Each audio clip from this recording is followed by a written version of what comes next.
નમસ્કાર, voice of Mahisagar news channel પર આપનું હાર્દિક સ્વાગત છે. તા 26 જાન્યુઆરી 2024ના રોજ ડિયાપટ્ટનરા શાળા ખાતે પ્રજાસત્તાક રાષ્ટ્રીય પર્વની ભવ્ય ઉજવણી કરવામાં આવી, જેમાં શાળામાં ભણેલી અને હાલ જીએનએમ કરતી દીકરી માછી હિરલબેન જીતેન્દ્રભાઈના હાથે આ વખતે ધ્વજવંદન કરાવવામાં આવી હતી.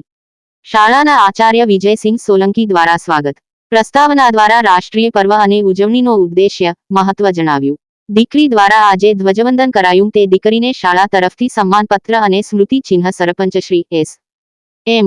સી. અધ્યક્ષ અને આચાર્યશ્રી દ્વારા અર્પણ કરી સન્માનિત કરવામાં આવી.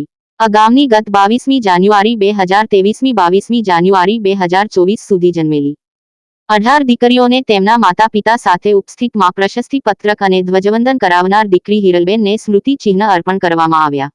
વિશેષ શાળા તરફથી શાળામાં હાલ ભણતા 13 જેટલા અનાથ બાળકોને પણ શિક્ષણમાં ઉપયોગી કીટ વડીલો અને યુવાનોના હાથે આપવામાં આવ્યા.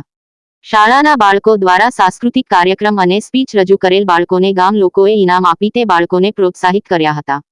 શાળાના શિક્ષક ચંદુભાઈ દ્વારા ભાગ લીધેલ બાળકોને ચોપડા અને બોલપેન આપી પ્રોત્સાહિત કરવામાં આવ્યા. છેલ્લે આભાર વિધિ કરી કાર્યક્રમને પૂર્ણ કરેલ.